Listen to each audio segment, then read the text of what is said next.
دین کے اندر کوئی نیا کام دین سمجھ کر کے نکالا جائے تو وہ کام بدعت ہے۔ مجھے بہت اچھی طریقے سے یاد ہے، شاید 2 سال پہلے کی بات ہے، میرا کلیا چک کے علاقے میں کہیں پروگرام تھا۔ میں مالدہ سے جب کلیا چک کی طرف آنے لگا، 12 ربیع الاول کی تاریخ تھی، سارے راستے بلاک تھے اور مسلمانوں کے جلوس نکل رہے تھے اور بڑے بڑے ڈی جے کے ساؤنڈ بج رہے تھے۔ جوان جوان لڑکیاں اپنے اپنے گھروں سے نکل کر کے اپنے نبی کی پیدائش کا جشن منا رہی تھیں۔ بڑے بڑے ڈی جے ساؤنڈ پر اللہ کے نبی کی تعریف میں قصیدے پڑھے جا رہے تھے۔ وہ لوگوں یہ منظر دیکھ کر کے دل کو بڑی تکلیف ہوئی۔ جس نبی نے کبھی میوزک کی آواز کو نہیں سنا، جس نبی نے میوزک کی آواز کو مزمار الشیطان قرار دیا، آج میوزک بجا بجا کے اس نبی کی پیدائش کی خوشی منائی جا رہی ہے۔ جس نبی نے اپنی امت کی عورتوں کو پردہ کرنے کا حکم دیا اور بے پردہ نکلنے سے منع کیا، اسی نبی کی پیدائش کی خوشی کے نام پر جوان جوان لڑکیاں سج دھج کر کے میک اپ کر کے لپسٹک لگا کر کے میک اپ لگا کر کے کریم پاؤڈر لگا کر کے اپنے گھروں سے بہترین کپڑے پہن کر کے نکل رہی ہیں۔ واللہ یہ منظر دیکھ کر کے بڑی دل کو تکلیف پہنچی۔ یہ کام آپ کے کلیا چک کی مارکیٹ میں نے دیکھا، یہ کام ہوا۔ میرے پیارے ساتھیوں، یہ کام دیکھ کر کے بہت سے لوگوں کو بڑا اچھا لگ رہا تھا۔ لوگ اپنے اپنے گھروں سے نکل رہے ہیں، پیسہ خرچ کر رہے ہیں، ٹائم لگا رہے ہیں، کس نام پہ؟ نبی کی محبت کے نام پہ، اسلام کے نام پہ، دین کے نام پہ۔ مگر یہ کام 1400 سال پہلے نبی نے نہیں کیا، نبی کے صحابہ نے نہیں کیا۔ اس کام کو ہم بدعت کہتے ہیں۔ جو کام ثواب سمجھ کے کیا جائے، دین سمجھ کے کیا جائے اور اس کا ثبوت نہ ہو، اس کا پروف نہ ہو، وہ کام نبی نے نہ کیا ہو، نبی کے صحابہ نے نہ کیا ہو، اس کام کو بدعت کہتے ہیں۔ اور اللہ کے پیارے نبی اپنے ہر خطبے میں کیا فرماتے تھے؟ وَشَرَّ الْأُمُورِ مُحْدَثَاتُهَا وَكُلُّ مُحْدَثَةٍ بِدْعَةٌ وَكُلُّ بِدْعَةٍ ضَلَالَةٌ وَكُلُّ ضَلَالَةٍ فِي النَّارِ۔ دین کے اندر نیا نکالا گیا کام بدعت ہے، اور ہر بدعت گمراہی ہے، اور ہر گمراہی جہنم کی طرف لے کر کے جانے والی ہے۔ امام مالک رحمت اللہ علیہ بڑی پیاری بات کہتے ہیں۔ امام مالک کہتے ہیں، او لوگو کان کھول کر کے سن لو، اللہ نے اپنا دین مکمل کر دیا۔ اللہ نے 1400 سال پہلے، امام مالک تو اللہ کے نبی کے 100 سال بعد کے ہیں، تو وہ کہتے ہیں 100 سال پہلے جب قرآن کی یہ آیت نازل ہوئی، اليوم اکملت لکم دینکم واتممت علیکم نعمتی ورضیت لکم الاسلام دینا۔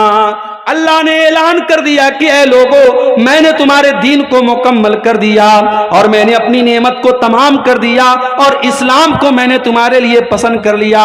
امام مالک کہتے ہیں، وہ لوگو جس نے دین کے اندر کوئی نیا کام نکالا، فقد زعم ان محمدًا خان الرسالہ، وہ یہ کلیم کر رہا ہے، وہ یہ دعویٰ کر رہا ہے کہ محمد رسول اللہ نے اللہ کے دین کو پورا نہیں پہنچایا، اللہ کے نبی نے ادھورا دین پہنچایا، اللہ کے نبی نے انکمپلیٹ دین پہنچایا، اور یہ بدعت نکال کر کے اس کو پورا کر رہا ہے۔ اس لیے کہ اللہ قرآن میں کیا کہتا ہے؟ الیوم اکملت لکم دینکم، او لوگو میں نے تمہارے دین کو مکمل کر دیا۔ امام مالک کہتے ہیں، فما لم یکن یومئذ دینا فلا یکون الیوم دینا، جو چیز نبی کے دور میں دین نہیں تھی وہ آج بھی دین نہیں ہو سکتی۔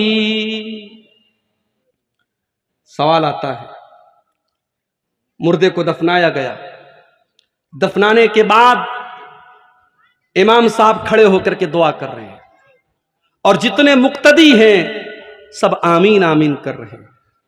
سوال آتا ہے، مولوی صاحب کیا یہ طریقہ صحیح ہے؟ صحیح نہیں ہے، اس لیے کہ نبی نے دعا کرنے کا حکم دیا ہے، اجتماعی دعا کرنے کا حکم نہیں دیا ہے۔ مردے کو آپ نے دفنا لیا، فصلوا له التثبیت، اللہ کے نبی فرماتے ہیں مردے کی ثابت قدمی کے لیے دعا کرو۔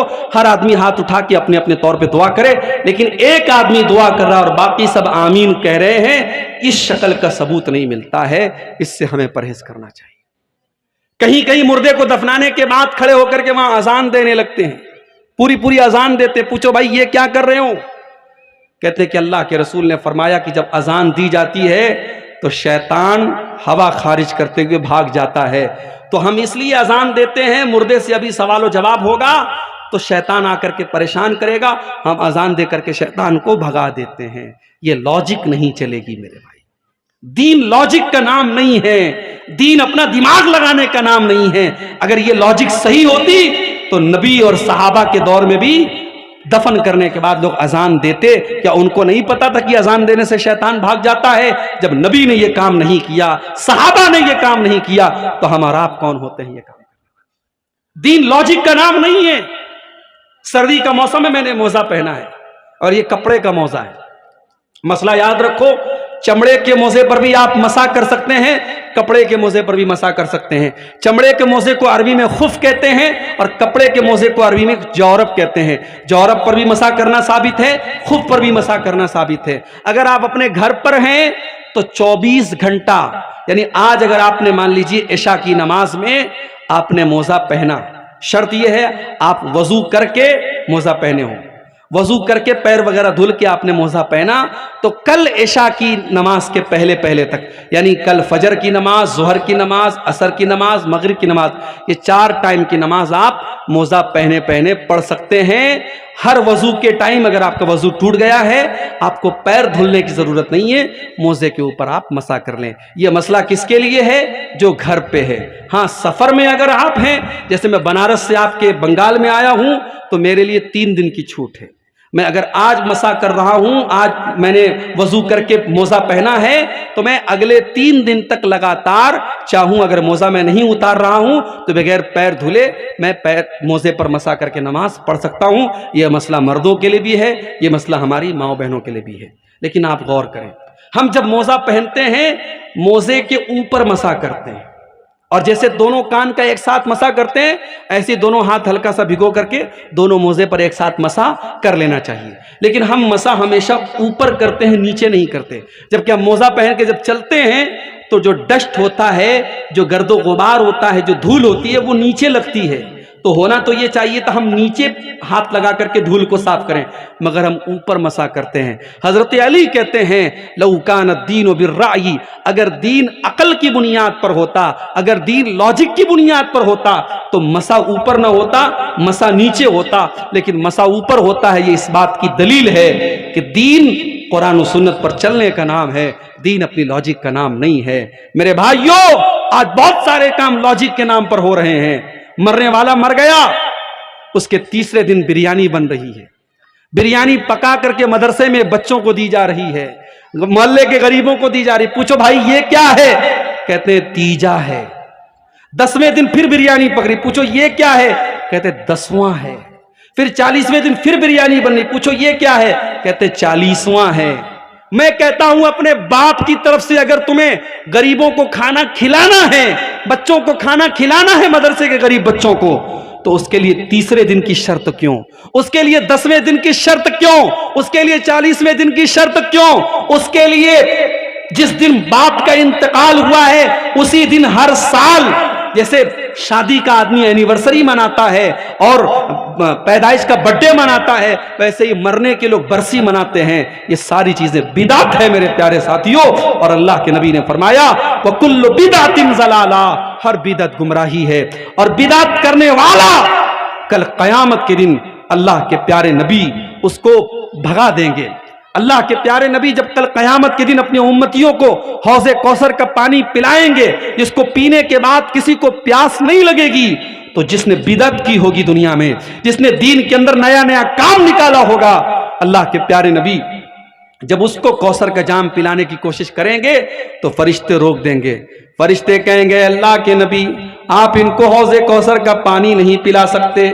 اللہ کے نبی فرمائیں گے یہ تو میری امت کے لوگ ہیں, یہ تو میرا کلمہ پڑھنے والے لوگ ہیں, اے فرشتوں تم مجھے کیوں منع کر رہے ہو, ان کو پانی کیوں نہیں پلانے دے رہے ہو؟ فرشتے جواب دیں گے انک لا تدری ما احدثوا بعدک, اے اللہ کے نبی آپ نہیں جانتے انہوں نے آپ کے بعد دین میں کون کون سے نئے نئے گل کھلائے ہیں.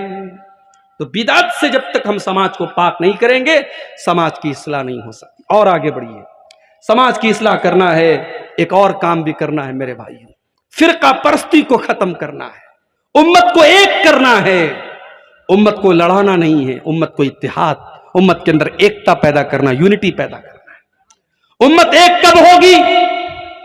جب اس امت کا پلیٹ فارم ایک ہوگا. امت کا پلیٹ فارم کیا ہوگا؟ واعتصموا بحبل اللہ جمیعا ولا تفرقوا، اے مسلمانوں تم اللہ کی رسی کو مل کر کے تھام لو اور آپس میں فرقوں میں نہ بٹو۔ ابھی فیس بک کے اوپر ایک ویڈیو آیا، واٹس ایپ کے اوپر ایک ویڈیو آیا، ایک مولوی صاحب تقریر کر رہے ہیں اور تقریر کے دوران یہ کہہ رہے ہیں او لوگوں، وہابی جس گھڑے میں پانی پی لے اس گھڑے سے پانی نہ پیا کرو، اس گھڑے کو توڑ دو۔ وہابی جس چارپائی پر بیٹھ جائے اس چارپائی کو توڑ دو، اس چارپائی پر نہ بیٹھو۔ وہ کہتے ہیں کہ کتا اگر تمہارے برتن میں منہ لگا دے تو کتے کا منہ لگایا ہوا برتن تو پاک ہو سکتا ہے، مگر یہ وہابی نبی کا گستاخ ہے، یہ وہابی نبی کی گستاخی کرتا ہے۔ اس وہابی نے جس برتن میں منہ لگا دیا اس برتن کو کبھی تم ہاتھ نہیں لگا سکتے۔ او لوگو اتنی نفرت کہاں سے لاتے ہو؟ او لوگو اتنی نفرت تم کہاں سے لاتے ہو؟ اگر تمہیں ہماری رسول کی محبت پر شک ہے آ جاؤ، ہم کلیجہ چیر کے تمہیں دکھانے کو تیار ہیں۔ ہاں ہم بدعت و خرافات تو نہیں کر سکتے، ہم تمہاری طرح رسول کی محبت کے نام پر ہم کیک تو نہیں کاٹ سکتے، ہم 12 ربیع الاول کو جلوس تو نہیں نکالتے، لیکن ہاں ہم تو نبی سے اتنا پیار کرتے، اتنا پیار کرتے ہیں۔ ہم نماز پڑھتے ہیں تو ہم وہیں پر ہاتھ باندھتے ہیں جہاں میرے نبی نے نماز باندھا تھا۔ ہم اتحیات میں جب انگلی کو ہلاتے ہیں ہم وہیں پر انگلی کو حرکت دیتے ہیں جہاں پر ہمارے نبی نے حرکت دی تھی۔ ہم تو ہر کام نبی کے طریقے پر چلنے کی کوشش کیا کرتے ہیں۔ او لوگوں اتنی نفرت نہ پھیلاؤ، یہ امت پہلے ہی آج بہت سارے ٹکڑوں میں بٹی ہوئی ہے، اس امت کے اندر پہلے ہی بہت سارے مسائل ہیں، اس امت کو مزید پریشان نہ کرو۔ میرے پیارے ساتھیو، آج تم مرغا کھا کھا کر کے اور بہترین کھانے کھا کھا کر کے تم لوگوں کو توڑنے کا کام کر رہے ہو، میرے نبی نے تو پتھر کھا کھا کے لوگوں کو جوڑنے کا کام کیا تھا۔ او لوگوں میرے نبی نے پتھر کھا کے جوڑا تھا اور تم مرغا کھا کر کے اور تم چکن کھا کر کے لوگوں کو توڑنے کا کام کر رہے ہو۔ او لوگوں میرے نبی نے تو اس امت کو کیا بنایا تھا؟ آپ نے فرمایا المومن للمومن کالبنیان یشد بعضہ بعضا۔ او لوگوں مسلمان کو مسلمان کا ہمدرد ہونا چاہیے، مسلمان کو مسلمان کی مدد کرنے والا ہونا چاہیے۔ اللہ کے پیارے نبی ایگزامپل دیتے ہیں، مثال دیتے ہیں، کالبنیان یشد بعضہ بعضا۔ جیسے ایک بلڈنگ کھڑی ہوتی ہے، ایک عمارت کھڑی ہوتی ہے، عمارت کے اندر ہر اینٹ دوسری اینٹ کو طاقت دیتی ہے، ہر مسلمان دوسرے مسلمان کی طاقت بن جائے۔ فلسطین کے بچے مریں تو کلیہ چک کے مسلمان کو بھی درد ہو، اور دنیا کے کسی خطے میں مسلمان کا خون بہے تو بھارت کے مسلمان کو بھی تکلیف پہنچے۔ یہ ہوتا ہے اسلامی محبت اور اسلامی بھائی چارہ۔ میرے نبی نے یہ بھائی چارہ آپ کے اندر پیدا کیا تھا۔ اور میرے بھائیوں اتنا ہی نہیں، اللہ کے نبی نے یہاں تک فرمایا مثل المؤمنین فی توادہم وتعاطفہم وتراحمہم کمثل الجسد الواحد۔ او لوگو آپس میں اتنی محبت کیا کرو، اتنی ہمدردی کیا کرو، اتنا پیار کیا کرو جیسے انسان کا شریر ہوتا ہے، جیسے انسان کی باڈی ہوتی ہے۔ اذ اشتکا منہ عضو تداعی لہ سائر الجسد بالسہر والحمى۔ اگر بدن کے اندر کوئی ایک انگ بھی اگر بیمار ہو جاتا ہے سارا بدن بے چین ہو جاتا ہے، سارا بدن بخار میں مبتلا ہو جاتا ہے، پوری باڈی میں فیور ہو جاتا ہے۔ او لوگوں جس طریقے سے انسان کا شریر ایک دوسرے سے کنیکٹڈ ہے، اے مسلمانوں تم ایک دوسرے سے کنیکٹڈ ہو جاؤ۔ اسی لیے ہمیں سلام سکھایا گیا۔ دنیا کے اور مذہب کے لوگ، ہمارے ہندو بھائی جب ملتے کہتے رام رام، جے شری کرشن۔ ہمارے عیسائی بھائی ملتے ہیں کہتے ہیں گڈ مارننگ، گڈ ایوننگ۔ ہمارے سکھ بھائی ملتے ہیں کہتے ہیں ست سری اکال۔ ان کے اپنے اپنے نعرے ہیں، مگر مسلمان جب ملتا ہے تو کیا کہتا ہے؟ السلام علیکم ورحمۃ اللہ وبرکاتہ۔ مسلمان یہ بولتا ہے، دشمن بھی سامنے آ جائے اللہ کے نبی نے فرمایا جسے تم پہچانتے ہو اسے بھی سلام کرو، جسے نہیں پہچانتے اسے بھی سلام کرو۔ جب ہم نے سلام کر دیا ساری نفرت تو ہوا ہو گئی، ساری نفرت تو مٹ گئی۔ جب میں نے اپنے دشمن سے کہہ دیا السلام علیکم ورحمۃ اللہ وبرکاتہ تو دشمنی تو میں نے تبھی ختم کر دی کیونکہ میں نے کہہ دیا اے میرے دشمن میں سلامتی کی دعا کر رہا ہوں تیرے لیے، میں رحمت کی دعا کر رہا ہوں تیرے لیے، میں برکت کی دعا کر رہا ہوں تیرے لیے۔ اتنی بڑی دعا جب میں نے دے دی تو پھر دشمنی کہاں رہ گئی؟ اسی لیے اللہ کے نبی فرماتے ہیں کہ میں تم کو وہ نسخہ بتاتا ہوں۔ او لوگو تم جنت میں نہیں جا سکتے جب تک تم ایک دوسرے سے محبت محبت نہ کرو، اور میں تم کو بتاتا ہوں کہ وہ کون سا طریقہ ہے، جب تم اس پر عمل کرو گے تو ایک دوسرے سے محبت کرنے لگو گے۔ افشوا السلام بینکم، آپس میں سلام کو بڑھاؤ، ایک دوسرے کو سلام کیا کرو، جتنا سلام کو بڑھاؤ گے اتنی محبت تمہارے اندر پیدا ہوگی۔ میرے بھائیوں، سماج کی اصلاح کرنا ہے، نفرت کو ختم کرنا پڑے گا، فرقہ پرستی کو ختم کرنا پڑے گا۔ ٹھیک ہے مسلک کا اختلاف ہے، ہمارے بہت سارے مسلمان بھائی بہت ساری غلطیوں میں مبتلا ہیں، ہم پیار سے، محبت سے، اخلاق سے ان کی ہم اصلاح کریں گے، مگر ہم نفرت کا چورن نہیں بانٹیں گے، ہم نفرت کا پرچار نہیں کریں گے، ہم گلے لگ کر کے محبت کے ساتھ کام کریں گے۔ میرے بھائیوں، سماج کی اصلاح کرنا ہے، ایک اور کام بھی کرنا ہے۔ ابھی 2-3 ہفتہ پہلے جمعہ کا خطبہ میں نے اسی کلیا چک میں ایک جگہ پڑتی ہے مالدار پاڑا، وہاں پہ میں نے جمعہ کا خطبہ دیا، ٹائم دیا میں نے، لیکن مجبوری آ گئی، میرا پروگرام رات میں کھڑگپور میں تھا، ٹرین سے مجھے صبح وندے بھارت سے ہاوڑا سے آپ کے مالدہ اترنا تھا، ٹرین میری 5 منٹ میں لیٹ پہنچا، مس ہو گئی، میرا جمعہ بھی راستے میں چلا گیا، جمعہ میں نہیں پڑھا پایا۔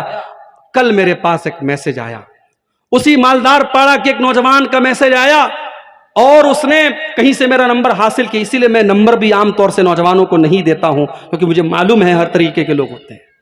میں جمعہ کے خطبے میں نہیں پہنچ پایا تو اسی کلیا چک کے اسی علاقے کے ایک نوجوان نے مجھے میسج کیا اور کہا کہ مولوی صاحب آپ بہت بڑے دھوکے باز ہیں، بہت بڑے دھوکے باز ہیں، آپ نے دھوکہ دیا ہے۔ یہ آج ہمارے نوجوان کا حال ہے۔ آپ اپنے مہمان کی، اپنے عالم کی عزت نہیں کر سکتے تو میرے بھائی ایسے اخلاق کا کیا مطلب ہے؟ آج ہمیں اپنے اخلاق کو بھی سدھارنے کی ضرورت ہے۔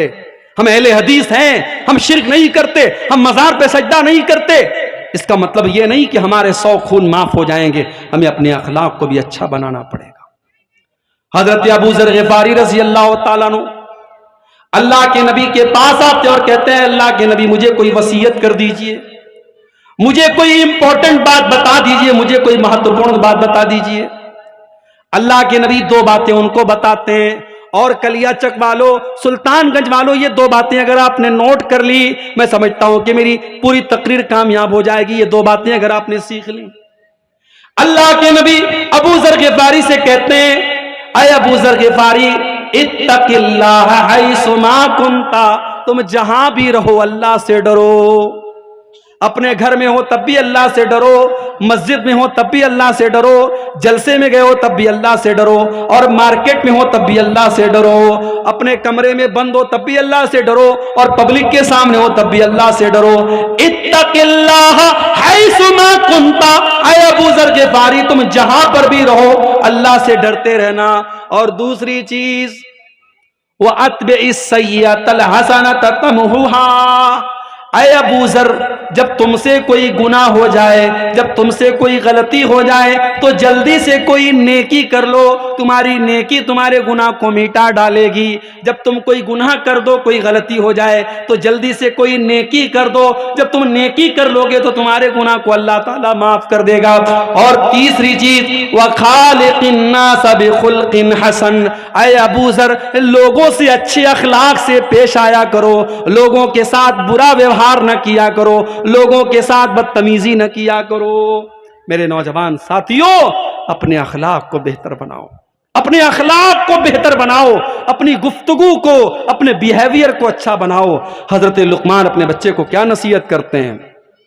وَلَا تُسَعِّرْ خَدَّكَ لِلنَّاسِ، اے میرے بچے تو گال پھلا کر کے لوگوں سے نہ ملا کر، اے میرے بچے تو گال پھلا کر کے لوگوں سے نہ ملا کر، وَلَا تَمْشِ فِي الْأَرْضِ مَرَحًا، اور تو زمین میں اکڑ کر کے نہ چلا کر۔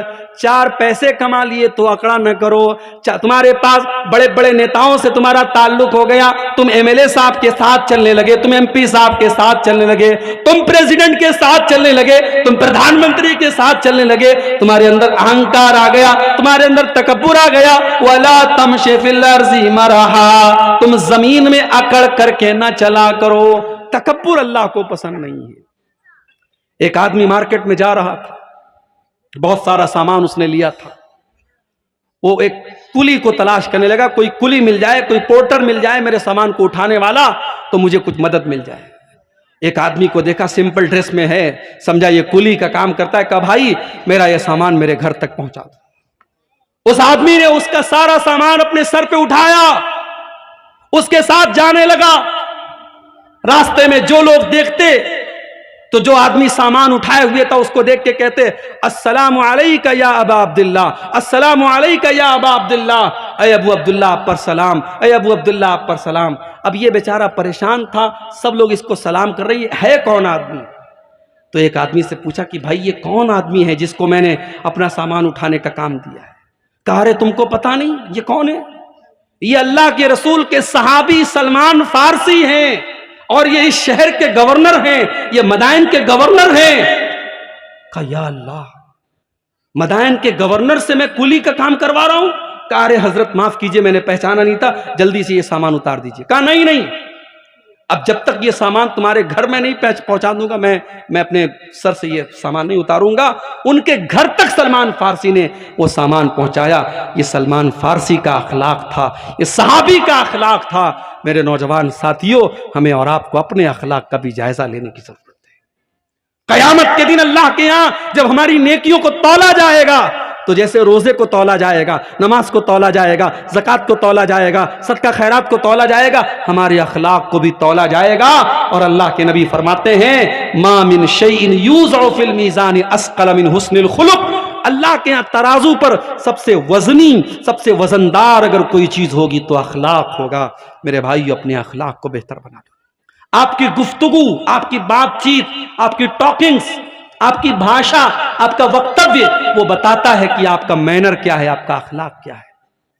اسی لیے حضرت لقمان اپنے بچے سے کہتے ہیں اے میرے بچے، اونچی آواز میں لوگوں سے بات نہ کیا کر، وَقْصِدْ فِي مَشِيكَ وَاغْضُضْ مِنْ صَوْتِكَ، جب تو چلا کر تو تیری چال بھی بہت تیز نہ ہو بلکہ بیچ کی چال ہو، اور جب تو بولا کر تو بہت چلا کر کے نہ بولا کر، درمیانی آواز میں بولا کر۔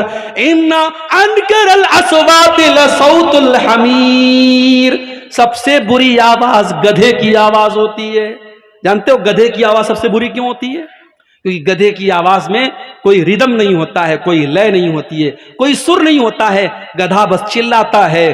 تو چلانے والوں کو اللہ کے نبی نے پسند نہیں کیا ہے۔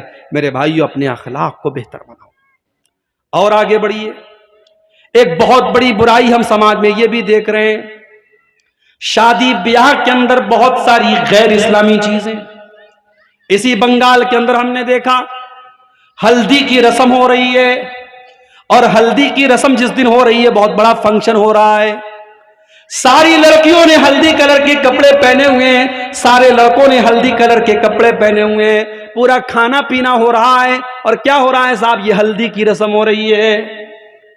مسلمان کی شادی ہے، مسلمان میں بھی اہل حدیث کی شادی ہے، سینے پر ہاتھ باندھنے والے کی شادی ہے، رفع یدین کرنے والے کی شادی ہے، لیکن ہلدی کی رسم اس کے گھر پہ ہو رہی ہے۔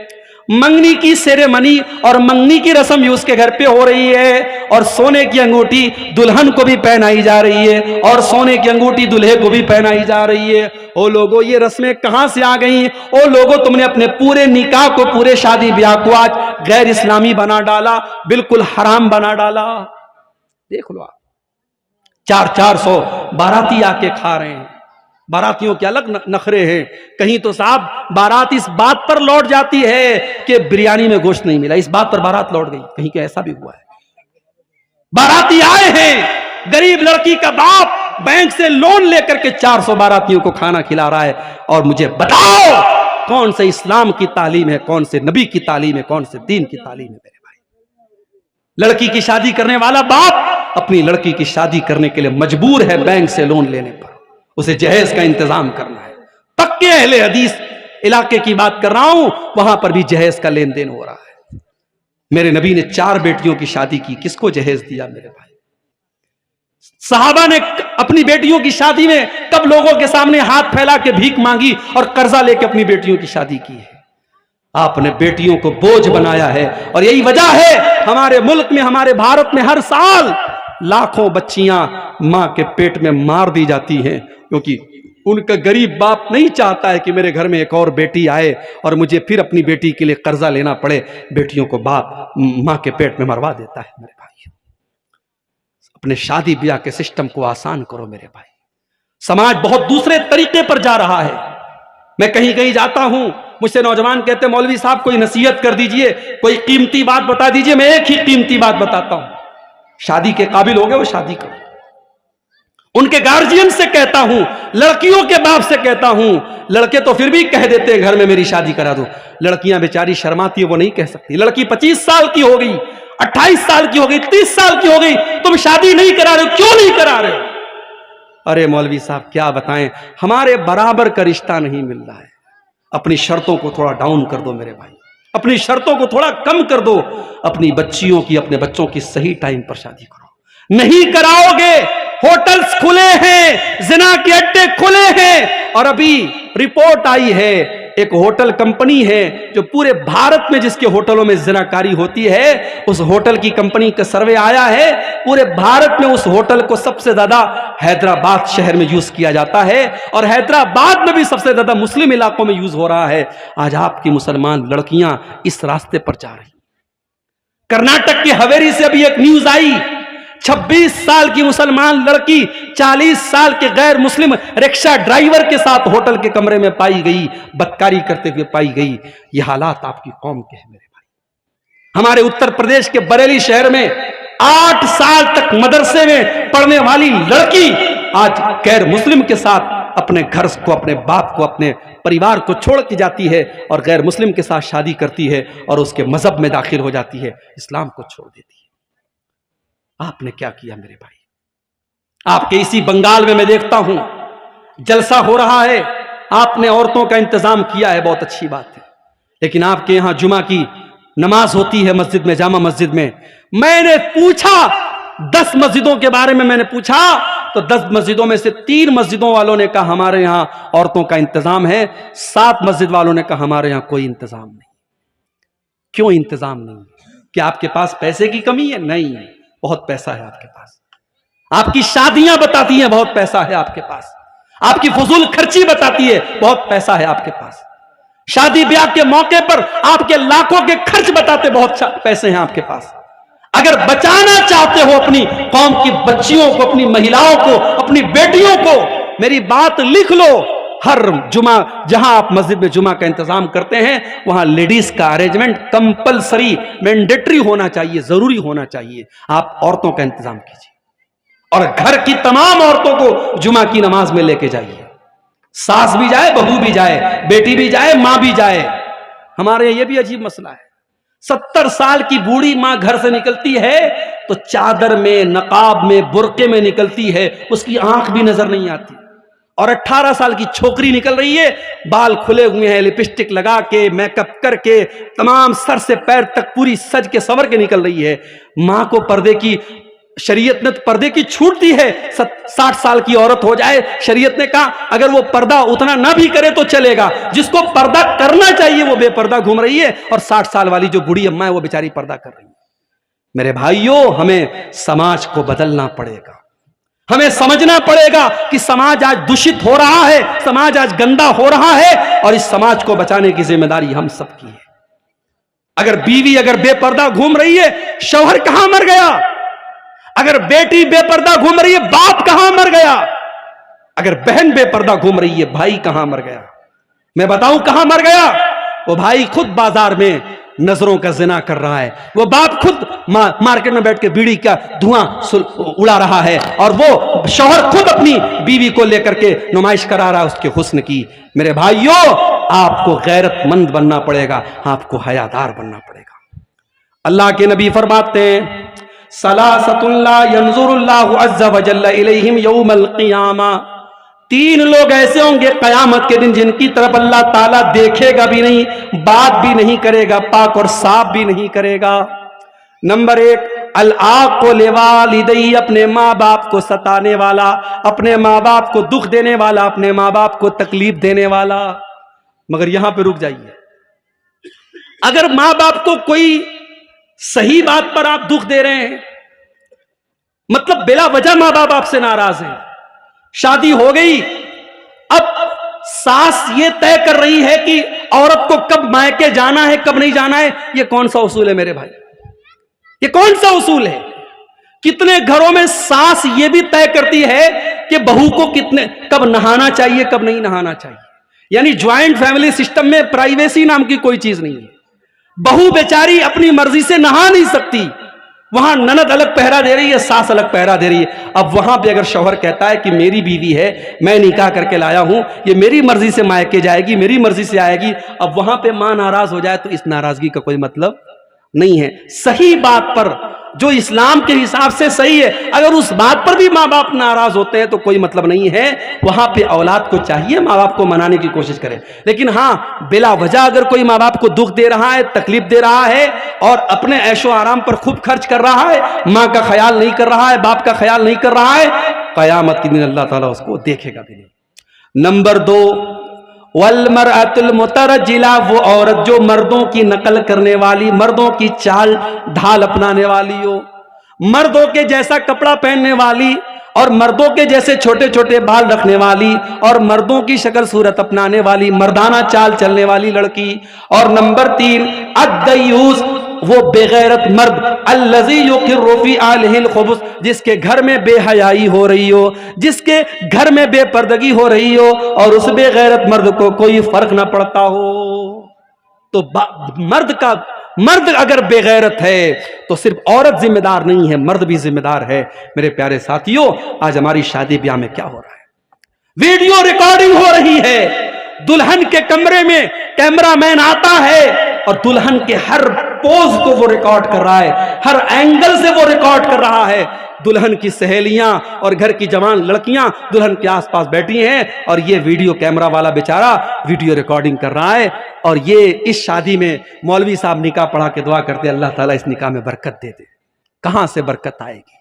جس نکاح میں آپ نے مولوی سے نکاح پڑھوانے کے علاوہ کوئی کام اسلام کے مطابق نہیں کیا, اس نکاح میں برکت کہاں سے آئے گی میرے بھائی؟ جس نکاح کی بنیاد بے حیائی پر ہے, جس نکاح کی بنیاد حرام کاموں پر ہے, اس نکاح میں برکت کہاں سے آئے گی؟ نتیجہ یہ ہے شادی کم ہو رہی ہے, طلاق زیادہ ہو رہا ہے, شادی کم ہو رہی ہے, گھر ٹوٹ زیادہ رہے ہیں, کیونکہ برکت ختم ہو رہی ہے. رشتہ دیکھنے آپ جاتے ہیں, اچھی اچھی لڑکیاں, دیندار لڑکیاں, آپ رشتہ دیکھ کے آتے ہیں تو ماں آ کر کے کیا کہتی ہے؟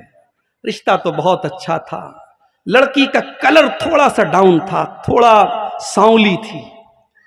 ارے اللہ کی بندی, یہ کوئی سانولی ہے, کوئی گوری ہے, کوئی کالی ہے, یہ رنگ کس نے بنائے؟ اللہ نے بنائے.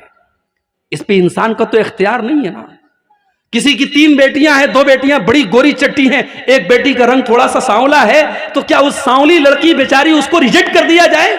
بیچاری پڑھی لکھی ہے, دیندار ہے, نمازی ہے, صرف رنگ ڈاؤن ہونے کی وجہ سے اس کو ریجیکٹ کر دیا جائے؟ یہ کون سا انصاف ہے میرے بھائی؟ ہمیں اپنی سوچ کو بدلنا پڑے گا. ان غریب بچیوں کو آج دینداری کے باوجود ریجیکٹ کیا جاتا ہے. نتیجہ یہ نکلتا ہے جب سمے سیما پار ہو جاتی ہے وہ لڑکیاں غلط راستے اٹھاتی ہیں. آج سماج میں آپ یہ منظر بھی دیکھیے میرے بھائی, کوئی لڑکی, کوئی عورت بیوہ ہو گئی, اس کے شوہر کا ایکسیڈنٹ میں انتقال ہو گیا, 1 سال کا بچہ ہے, بیوہ ہو گئی. اب سماج کیا کہتا ہے؟ صاحب ارے عورت ہے, بچے کے سہارے زندگی گزار لے گی. میں کہتا ہوں دنیا کا سب سے بڑا جھوٹ ہے یہ, دنیا کا سب سے بڑا فراڈ ہے یہ. ایک بچے کے سہارے عورت زندگی گزار لے گی, اس کی جوانی, اس کی عزت, اس کی خواہشات, اس کی ڈیزائرز, اس کا کوئی مطلب نہیں ہے. اس سماج کو ہمیں بدلنا پڑے گا. مطلقہ اور بیوہ عورتوں کی شادی کا بھی ماحول پیدا کرنا پڑے گا. جو لڑکیاں, جو عورتیں جوانی میں بیوہ ہو گئی, جوانی میں مطلقہ ہو گئی, ان کی شادی آپ نہیں کرائیں گے, غلط راستے وہ چنیں گی اور سماج میں گندگی پھیلے گی اور پھیل رہی ہے. میرے پیارے ساتھیوں, شادی بیاہ میں یہ بہت ساری چیزیں ہیں جن کی ہمیں اصلاح کرنے کی ضرورت ہے. سب سے پہلے تو آپ رشتوں میں دینداری کو ترجیح دیجیے. میں لڑکوں سے کہنا چاہتا ہوں, اپنی ماں سے کہہ دو مجھے ماں میرے گھر میں کوئی جہیز نہیں چاہیے, میں چٹائی پر سو لوں گا, میری حیثیت ہوگی میں فرنیچر کا انتظام کروں گا, میں بیڈ کا انتظام کروں گا, میری حیثیت ہوگی میں ریفریجریٹر گھر میں لاؤں گا, ورنہ گھڑے کا پانی پی کے گزارا کر لوں گا, مگر مجھے جہیز کی بھیک میں ملنے والی فریج نہیں چاہیے, مجھے جہیز کی بھیک میں ملنے والی چارپائی نہیں چاہیے. اپنی ماں سے جا کے کہہ دو مجھے دیندار بیوی لا کے دے دو. اللہ کے نبی فرماتے ہیں لِيَتَّخِذْ أَحَدُكُمْ قَلْبًا شَاكِرًا وَلِسَانًا ذَاكِرًا وَزَوْجَةً مُؤْمِنَةً تُعِينُهُ عَلَى أَمْرِ الْآخِرَةِ. او لوگو, دنیا کی سب سے بڑی دولت 3 چیزیں ہیں, 3 چیزیں جس کے اندر پیدا ہو جائیں اس کے پاس دنیا کی سب سے بڑی دولت ہے. قلبًا شاکرا, ایک ایسا دل اپنے پاس پیدا کر لو جو اللہ کا شکر ادا کرنے والا دل ہو، وَلِسَانًا ذَاکِرًا، اور ایسی زبان اپنے پاس پیدا کر لو جو زبان اللہ کا ذکر کرنے والی ہو، وَزَوْجَةً مُؤْمِنَةً، اور ایسی ایمان والی بیوی اپنے گھر میں لے کے آ جاؤ، تُعِینُهُ عَلَىٰ أَمْرِ الْآخِرَةِ، جو آخرت کے کاموں میں آپ کی مدد کرے۔ دیندار بیوی میرے بھائی آپ کے گھر میں آئے گی، آپ کے گھر کو جنت بنا دے گی۔ دیندار رشتوں میں دینداری کو ترجیح دو۔ اسی لیے اللہ کے نبی فرماتے ہیں تُنْکَحُ الْمَرْأَةُ لِأَرْبَعٍ لِمَالِهَا وَلِحَسَبِهَا وَلِجَمَالِهَا وَلِدِينِهَا، جب لڑکی کی شادی ہوتی ہے چار چیزیں لڑکی کے اندر دیکھی جاتی ہیں، مال دیکھا جاتا ہے، خوبصورتی دیکھی جاتی ہے، اس کا خاندان دیکھا جاتا ہے، اور اس کو دینداری دیکھی جاتی ہے۔ آپ نے فرمایا فَاظْفَرْ بِذَاتِ الدِّین، دیندار لڑکی کو ترجیح دو، کامیاب ہو جاؤ۔ آج حالات یہ ہے میرے بھائی، 8-8 9-9 سال کے بچے اور بچیاں، ان کے بھی انسٹاگرام پر فوٹوز، وہ بھی اپنے فوٹوز ڈال رہے ہیں، وہ بھی انسٹاگرام پر دوستیاں کر رہے ہیں، وہ بھی ٹیلی گرام اور واٹس ایپ پر تعلق قائم کر رہے ہیں۔ جو بچے ابھی ڈھنگ سے بالغ نہیں ہوئے، جو بچیاں ڈھنگ سے بالغ نہیں ہوئی، ان کو بھی گرل فرینڈ اور بوائے فرینڈ کا کلچر ان کے سماج میں پھیلایا جا رہا ہے۔ اور حالات یہ ہے، ابھی دلی کی نیوز آج میں نے موبائل پر پڑھی، دلی میں 8 سال سے لیو ان ریلیشن شپ میں رہنے والا، لیو ان ریلیشن شپ کا مطلب بغیر شادی کے مرد اور عورت ساتھ میں رہ رہے ہیں، لیو ان ریلیشن شپ میں رہنے والا اپنی اسی عورت کی 14 سال کی لڑکی کے ساتھ ریپ کرتا ہے، اور پھر پولیس اس کو اریسٹ کرتی ہے۔ حالات یہ ہیں، باپ بیٹی کا رشتہ بھی تار تار ہو رہا ہے، بھائی بہن کا رشتہ بھی تار تار ہو رہا ہے۔ میرے بھائیوں، اب دھیرے دھیرے دنیا محسوس کر رہی ہے، دنیا محسوس کر رہی ہے، سماج کو اس گندگی سے بچانا ہے تو اسلام کے دامن میں آنا پڑے گا۔ اسلام نے ہمیں زنا کے دروازوں سے روکا ہے، زنا کے چور دروازوں سے اسلام نے روکا ہے۔ اسلام کہتا ہے لڑکا لڑکی بالغ ہو جائیں، 10 سال کا لڑکا ہو گیا، 10 سال کی لڑکی ہوگی، بستر الگ کر دو۔ 10 سال کا لڑکا لڑکی ہو گئے، بستر الگ کر دو۔ لڑکی کو مینسز آنے لگے، لڑکی بالغ ہو گئی، جوان ہو گئی، گھر سے نکلے تو پردے میں نکلے۔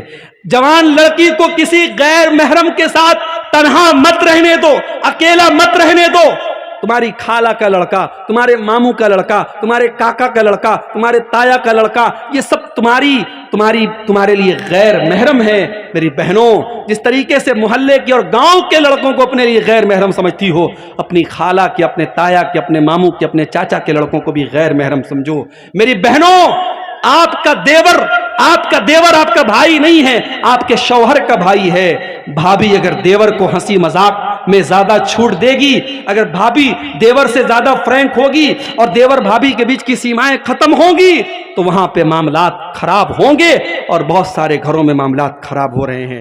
یہ فیس بک کا دور ہے، یہ فلموں کا دور ہے، یہ ویب سیریز کا دور ہے، یہ سماج میں گندگی کو پروسنے کا دور ہے۔ اس دور میں ہمیں اور زیادہ احتیاط کی ضرورت ہے۔ بچیاں جوان ہو جائیں تو باپ اپنی بچیوں سے بھی ایک احتیاط کرے۔ بچیوں کو چاہیے جب وہ جوان ہو جائیں، باپ بھی آئے تو اپنے دوپٹے اور اپنے کپڑے کا دھیان رکھیں۔ شیطان کب کس کے دماغ کو کہاں پھیر دے، کب کس کی نظریں خراب ہو جائیں، شیطان کب کس کے، ہمارے رگوں میں، ہمارے بدن میں خون کی طرح شیطان دوڑ رہا ہے، اور فتنوں کے اس دور میں کب کس رشتے میں ناپاکی آ جائے میرے بھائیوں، گارنٹی نہیں ہے۔ اس لیے بڑی احتیاط کی ضرورت ہے، اور محرم غیر محرم کا فرق اپنے جوان ہوتے بچوں کو بتانے کی ضرورت ہے۔ اور آگے بڑھیے، 1-2 چیزیں اور بیان کر کے بات ختم کر رہا ہوں۔ ہمارے سماج میں اگر اصلاح کرنی ہے سماج کی، ایک اور چیز ہم دیکھ رہے ہیں، ہمارے نوجوانوں کا بگاڑ، ہمارے نوجوانوں کے اندر پائی جانے والی مختلف برائیاں۔ ہمارا نوجوان آج نشے میں مبتلا ہے، ہمارا نوجوان آج راتوں میں 2-2 3-3 بجے تک ناجائز بات چیت میں لگا ہوا ہے، ہمارا نوجوان آج گنڈا گردی اور کرائم کے کاموں میں لگ رہا ہے۔ میرے نوجوان ساتھیوں، اس امت کا کیپٹل آپ ہیں، اس امت کا سرمایہ آپ ہیں، اس امت کی امید آپ ہیں۔ اگر آپ نے اپنی راتوں کو برباد کیا، اگر آپ نے اپنے جسم کو نشے سے برباد کیا، اگر آپ نے غلط اور گندی عادتوں کے ذریعے اپنی جوانی کو برباد کیا، کل آپ نہ ایک اچھے شوہر بن سکتے ہیں، نہ ایک اچھے باپ بن سکتے ہیں، نہ ایک اچھے بیٹے بن سکتے ہیں، نہ سماج کے ایک اچھے انسان بن سکتے ہیں۔ اس سماج کو آپ کچھ دینے کے لیے آئے ہیں۔ اللہ قرآن میں کہتا ہے کنتم خیر امت اخرجت للناس، اے مسلمانوں،